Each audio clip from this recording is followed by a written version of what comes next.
the Angel Reese special at McDonald's now.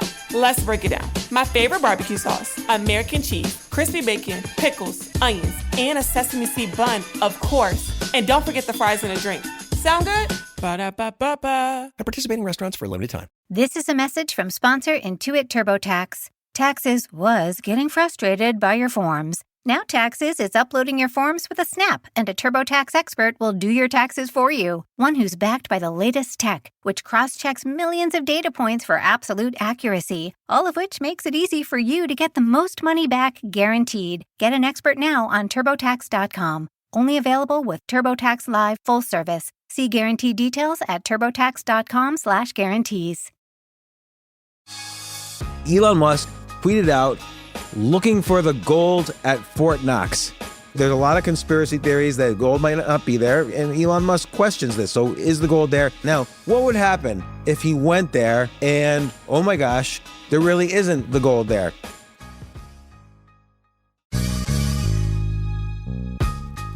This isn't your average business podcast, and he's not your average host. This is the James Altucher Show.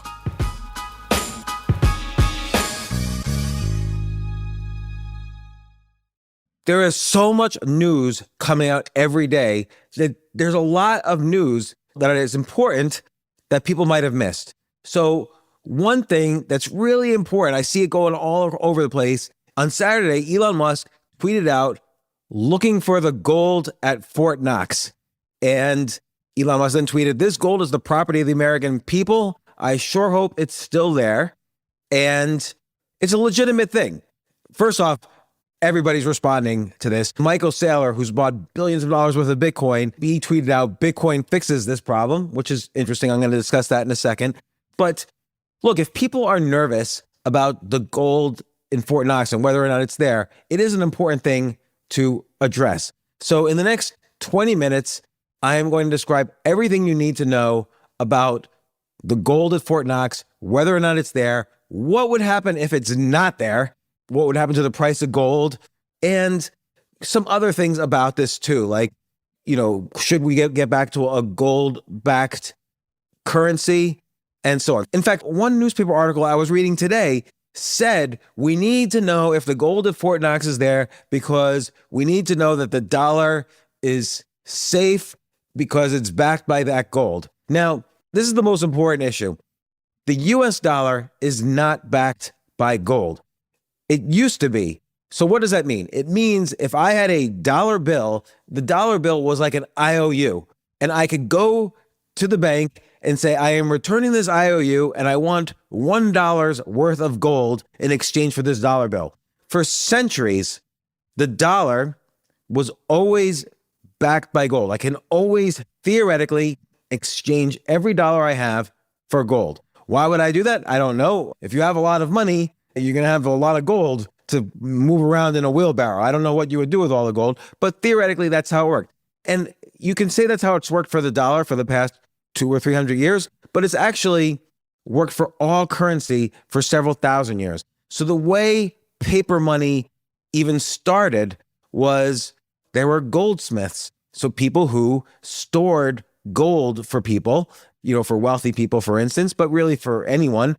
And if I deposited, let's make up a number, $100 worth of gold at a goldsmith, then the goldsmith will give me a receipt. And the receipt says, oh, I have $100 of gold at the goldsmith. I can now use that receipt to either get my gold back at the goldsmith, or I can use the receipt to pay for things in the market. And then whoever I pay, they can use the receipt to get gold out of the goldsmith. So this is the invention of paper money, was because all paper money was backed by gold. People kind of intuitively thought, well, paper is paper, but gold is something of real value. It's a real scarce metal. So gold was hard to mine. It was rare. So gold had value, but paper, anybody could make paper. So paper didn't have any value. So they had to basically make up this story that the paper now we all use as money was backed by gold. But in 1971, for the first time in thousands of years, the main currency of the world, which was the US dollar, was no longer backed by gold. So here's what happened. Richard Nixon was the president of the United States. It was August 25th, 1971. And Richard Nixon basically had a major problem. So because of the 1960s, U.S. spending went up incredibly because of two things. We were spending a lot of money on the Vietnam War. In addition to the Vietnam War, President Lyndon B. Johnson, who was president from 1963 to January 1969, and then President Nixon took over. In the 60s, Johnson, in addition to funding the Vietnam War, also started the Great Society programs, which created, among other things, it created Medicare, which is health care for people over the age of 65. So it's free health insurance for anybody over 65. And it also created Medicaid, which was a welfare program to get medical help for people who couldn't afford the medical help.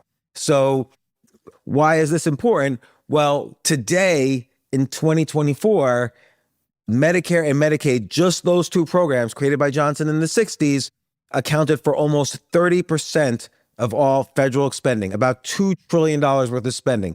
So even back then in the early 70s, we just created all these programs and we're funding the Vietnam War. We can't pay for this out of the revenues that the U.S. generates from collecting taxes. We have to print money. We have to create new money. But you can't create new money if you don't have new gold to pay for the new money. And I'll give you an example. Because gets a little bit into the economics of gold and a gold-backed currency. But because the U.S. was the biggest economy in the 60s and still is, and because the U.S. dollar was backed by gold, everybody in the world wanted dollars because they knew it was safe. They could trust it. I mean, the U.S. had then and has now the biggest army, the biggest military. So this guarantee of gold is safe. So the dollar became very, very strong. Like everybody wanted dollars, which meant all other currencies became weak versus the dollar. So what happens when foreign currencies are weak, but the US dollar is strong, and this is still happening to this day, is foreign countries make goods that are cheaper in general than US made goods, which is why our iPhones are made in China and not here. And this leads to the whole tariff discussion, but I'm not going to get into that today. But when other countries are selling more items to the US than the US is buying, that's called a trade deficit. We were spending our dollars in other countries. For instance, we buy iPhones with dollars that go to China. So back then in 1971, other countries had $35 billion in their reserves, but we only had $10 billion worth of gold in Fort Knox and a few other places. By the way, all the gold in the U.S. is not just in Fort Knox. For instance, there is gold buried under Wall Street as well. But Fort Knox has about 60% of the U.S.'s gold. I'll get to that in a second. But in any case, if other countries had $35 billion worth of dollars and we only had $10 billion worth of gold, Nixon thought to himself, and by the way, his Treasury Secretary was John Connally, the Federal Reserve Chairman was Arthur Burns. They also agreed with Nixon on this. If all the other countries said, hey, we want $35 billion worth of gold, hand it over. It says here in the dollar, it's backed by gold. Well, the U.S. would go broke. We only had $10 billion worth of gold. It's the first leader in history to do this. Nixon said, you know what? We cannot do it anymore. The dollar is backed by the goodwill of the U.S., but nothing else. It is not backed by gold anymore. Everyone was like, what the heck? We can't trust the U.S. dollar anymore. And so the dollar fell. The dollar became weaker, which was Nixon's intent. But this had a side effect of creating a lot of inflation because why trust the dollar? So you needed more dollars to buy a McDonald's hamburger because people stopped thinking that the dollar was valuable to some extent. And, within the next 10 years, we got up to double digit, like over 10% inflation per year. It was pretty scary. The only time inflation's been that high since then was most recently in 2021 after all the money was printed for COVID. So anyway, the US dollar is not backed by gold. It's pretty important to know this. Right now, Fort Knox has 147.3 million ounces of gold. It's a lot. It's $425 billion worth of gold. But again, last year, the U.S. spent over $6.7 trillion. So $425 billion doesn't help our spending that much. By the way, the U.S. made in revenues about $4.9 trillion, so it lost about $2 trillion. This is very important. So that means the federal government spent $2 trillion more than it made. Well, how does it pay for that? It doesn't sell off its gold. Remember, we only have $425 billion worth of gold in Fort Knox. But what the U.S. does is it can't tax people more. The taxes is how the U.S. generates the $4.9 trillion in revenues. Again, the expenses were $6.7 trillion. So the U.S. prints money, the Federal Reserve prints money, and it does this, or the U.S. borrows more money. Either way, it's borrowing money, and eventually this money has to be paid back. The U.S. is over $36 trillion in debt. And forget about paying the debt back. In 2025 alone, for the first time, just our interest rate payments, the U.S. interest rate payments will cost over $1 trillion a year. So let's get back to why is it important, though, that Elon Musk does audit or at least check, is the gold there in Fort Knox? And the question is also, why would we suspect otherwise? First off, Fort Knox was created in 1936. It's in Kentucky.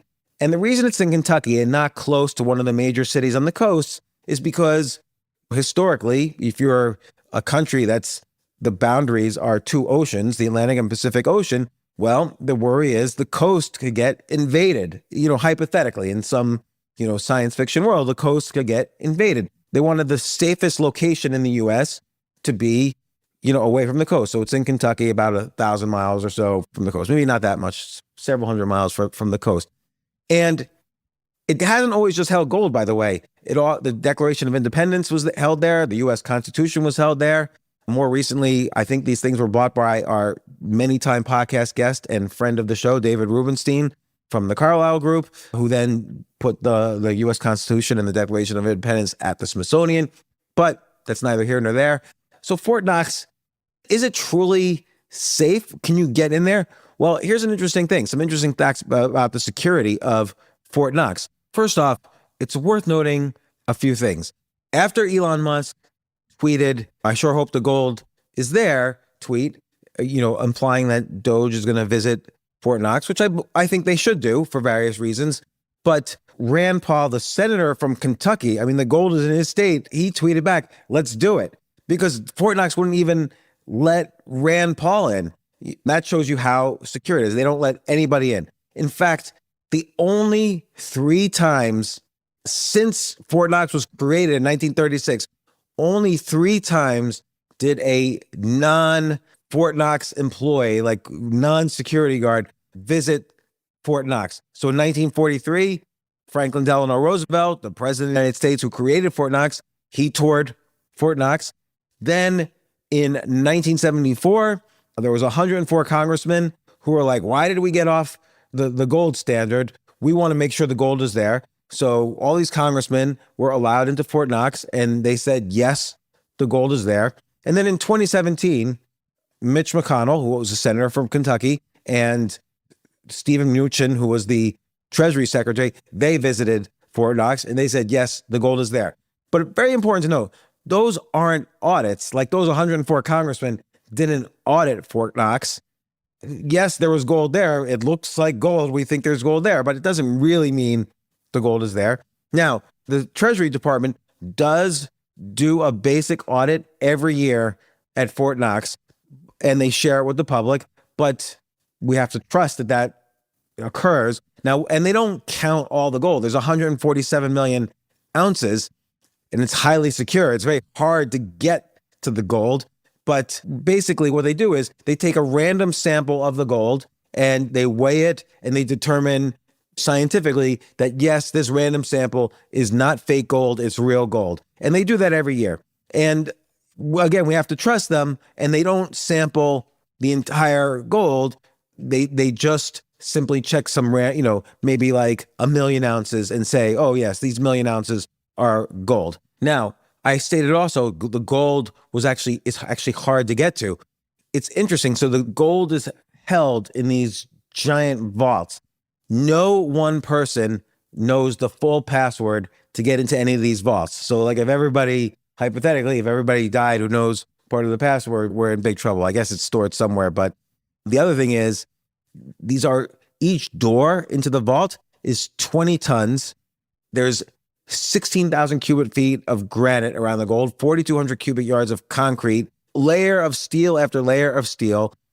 The gold is impenetrable. It is not possible to get to all this gold. So that's why there's no real reason to visit it. Although, again, in the past 82 years, it's only been visited 3 times by people who don't work for Fort Knox. So I do agree, even though the US dollar is not on the gold standard, just in our imaginations, and some people don't even know, US dollar is not backed by gold. And part of the mythology of the US dollar is that it's so strong because in the worst case scenario, we have all this gold to protect us.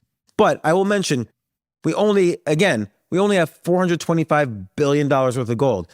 Guess how many dollars the foreign nations around us, in the world, have of the US dollar? They have $7 trillion in their reserves. So again, the amount of gold we have is only a fraction of the amount of dollars that foreign countries have of ours. We have 5% of the gold or 10% of the gold we need. If we went back to a gold-backed currency, we would not be able to pay all the countries that want the gold backed by the dollar. So, there's no way to go back to a gold standard. That ship has sailed, but it's still, somehow, it's part of the U.S. reserves, and gold is an asset that has been going up, and it's at all-time highs right now. And quite legitimately, there's a lot of conspiracy theories that gold might not be there, including, and Elon Musk questions this. So is the gold there?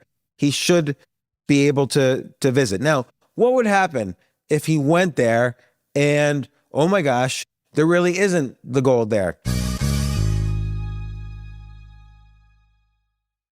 Well, my thinking is, a lot of people are saying, oh my gosh, this would drive the price of gold way up because the U.S. would have to buy all the gold it claims was there, and the dollar would crash. Everybody's saying the dollar would crash. Actually, I don't think either is true.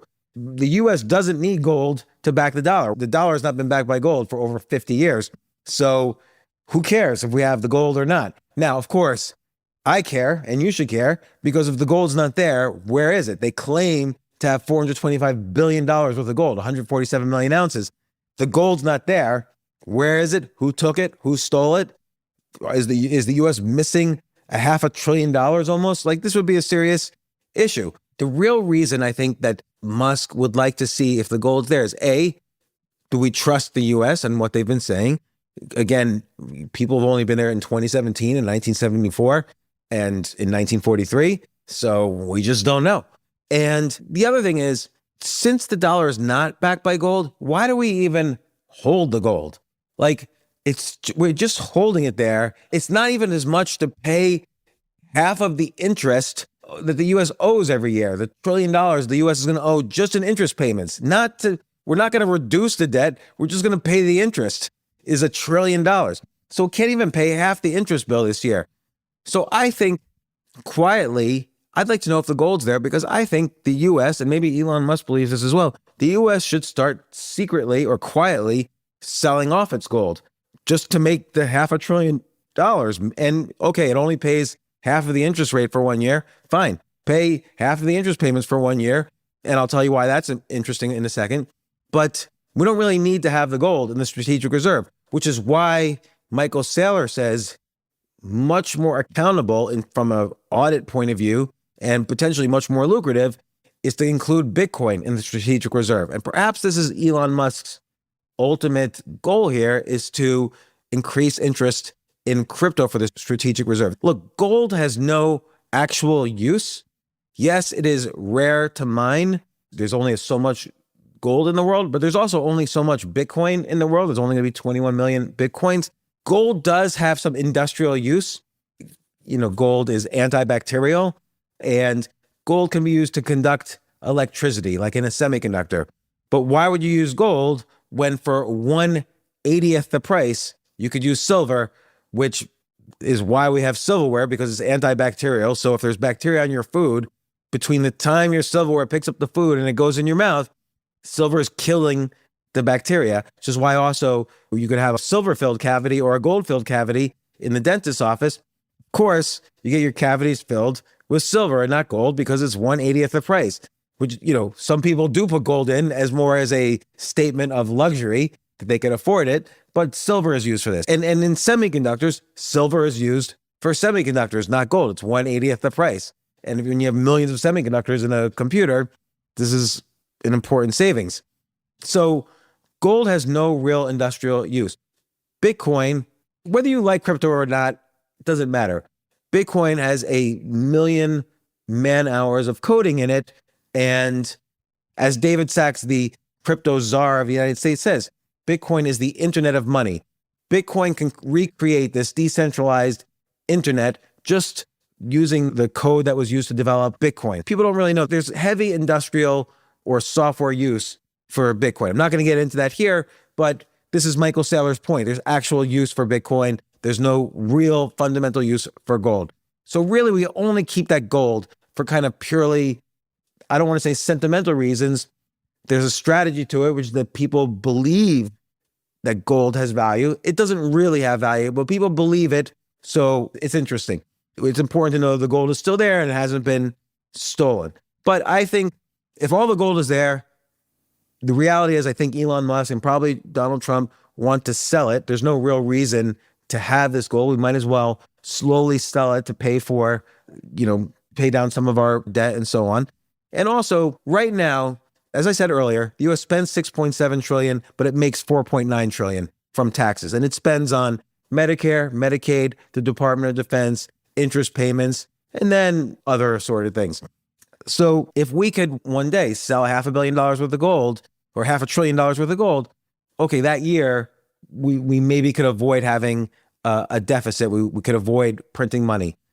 Printing money and borrowing money is bad because ultimately you, the taxpayer, have to pay it back. Or there has to be inflation to pay it back. And that also affects you. So inflation is a hidden tax, and taxes are, of course, direct taxes. The money comes directly out of your pocket to go to the government. Inflation, the money comes out of your pocket in the form of you have to pay more for an egg. You have to pay more for your house. You have to pay more for a car. It's as if you're paying more in taxes. So every dollar the government spends more than it makes, it comes out of your pocket ultimately, whether in the short term or the long term. So, okay, if we have $500 billion worth of something we can sell that has no real use, might as well sell it and use that money to pay down the debt. If there's no gold there, then it sort of demonstrates that we don't really need gold. Nobody needs gold. And I actually think gold will crash. Like gold is running up right now because there's some speculation that there's no gold, that what Elon Musk will find is that Fort Knox is empty. I don't think he's going to find that. I think he's going to find that it's all legit. And I think he knows this. He just wants to get access to it so he can start selling it on behalf of the U.S. If there's no gold there, A, means there's fraud somewhere. So A, we have to investigate where the fraud is. B, it also means the world just didn't need the U.S. to have this gold. So I think gold will just crash because people will finally realize it's useless. So that summarizes the Fort Knox issue. There's another issue I want to just quickly address, which is the U.S. penny. So last week, Donald Trump said we're no longer making the U.S. penny. And why did he say that? Because a penny, which used to be 100% copper, is now 97.5% zinc and only 2.5% copper. And even with that, percentages, that ratio, it costs almost 4 cents to make a 1 cent penny. So it actually costs 3.7 cents to make a 1 cent penny. And there's something like 5 billion pennies created annually. So ultimately, there's a net loss of $80 million a year because we make the US penny. Now, so why do we make the penny? Well, even though most goods are not, it's very rare to go to the store and someone says, oh, hamburger costs you $2.21. Like, why would they make it 21 cents? Well, but there's sales tax on almost all goods. So sometimes when the sales tax is calculated, the final payment is in pennies. Like, a hamburger that cost $2 but had, a 6% sales tax is going to cost $2.12. So you have to have that 12 cents. You have to have exact change. And that's where pennies come from. Or that's where pennies are mostly used right now. If we didn't have pennies, people would probably round up the sales tax and you would pay with nickels. But it's estimated that because that rounding up, it would cost consumers about an extra $1 billion a year, which, by the way, is not a big deal. There's 300 million people, let's say, in the US. So it costs everybody $3 or $4 a year extra in sales taxes. Not such a big deal. And the goal here is to reduce government spending, which is the $80 million a year the penny costs us. That said, I will note that the quarter and the dime together, they cost less than they're worth. A quarter, it costs about 10 cents to make a 25-cent quarter. And ultimately, we make about, an extra $3 billion a year because of the quarter and the dime. The nickel costs us money, but so they should probably get rid of the nickel too. And anyway, you'd have to look to see how much people pay in cash versus credit cards. Since COVID, more and more companies are requiring people to pay just in credit cards. So I agree with getting rid of the penny. You can't just casually say, oh, we only lose $80 million on this. And meanwhile, our expenditures per year are $6.7 trillion. So it's not really making a dent.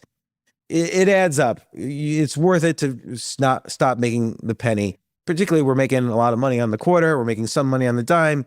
Probably get rid of the nickel too. And ultimately, you probably should get rid of, coins and just have paper. Why do we need a penny that's backed by metals when a $100 bill is backed only by paper? It's not backed by any metal. So maybe you can make a penny bill. I think for nostalgic reasons, people are upset. They want Abraham Lincoln is on the penny. It's people collect pennies. And here's the thing too. Yes, each penny costs you about almost 3 cents. It loses almost, you make a penny for almost 4 cents, and you only make a penny from distributing a penny. But a penny stays in circulation on average about 30 years. So you can divide that up by 30 years. It doesn't really cost that much, but hey, having a kind of discipline of cutting spending that happens at every level. You know this when you save money for your personal life, and it's the same thing with the government. So Elon Musk is taking a philosophy. Let's just, starting from scratch, let's say we made no pennies per year. Would we suddenly start making 5 billion pennies a year? No, it costs $80 million to do that. We're not going to do it. So I think the penny is an interesting case study in how Elon Musk is thinking and how Donald Trump is thinking, but more the philosophy of Elon Musk. He did this at Twitter. He basically got into Twitter, fired everybody, and then said, okay, now where are the problems? Who do we need to keep? And then he kept about 20% of Twitter's workforce. And he's doing the same thing at every level of government. So a lot of people disagree with this approach. There might be problems that happen, and I agree with that. But I think the overall philosophy is correct and is interesting. Start from zero. Start from what's called first principles. Like if you have nothing, what do you need to run a country like the US?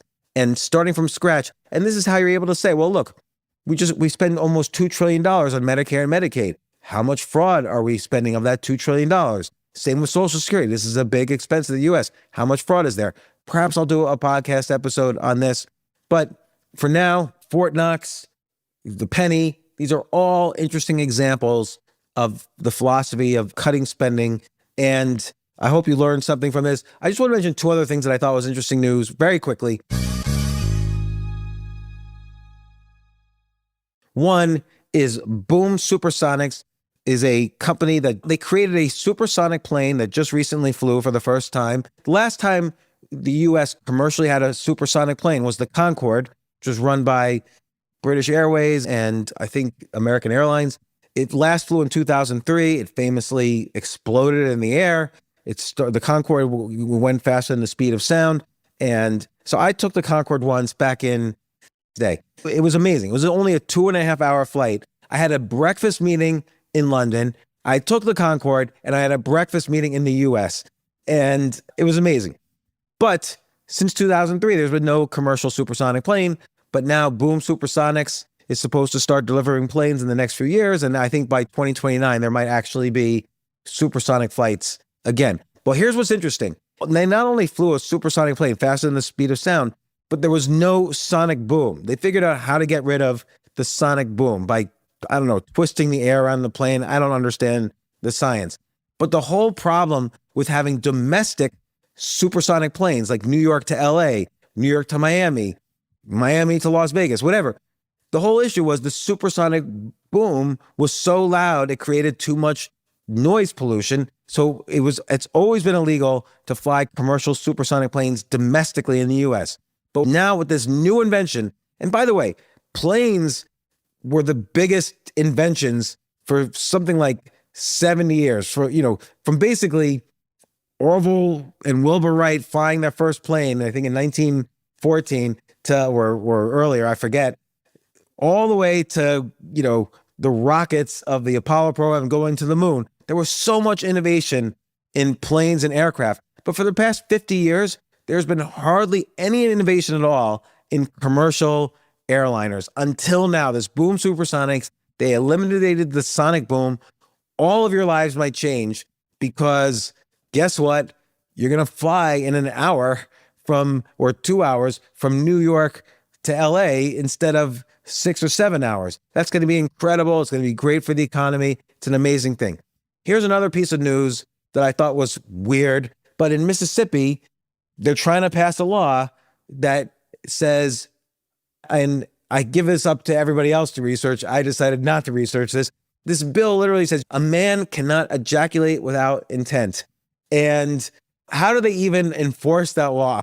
How does the police come in and say, oh my gosh, you are guilty of ejaculating without intent. You're going to jail.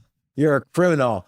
So I don't understand that law. I'm not researching it. You can tell me on Twitter. Also tell me if you like this style of podcast. Did you learn something? Share this with your friends who don't know about Fort Knox, the gold, how we got off the gold standard, why gold is important, what will happen if there's no gold in Fort Knox. Share it with a friend if they want to know why the penny costs so much more than it's worth. Like, what's the value of the penny and should we get rid of it or not? So share this with your friends. News you might have missed. Signing off, I'm James Altucher.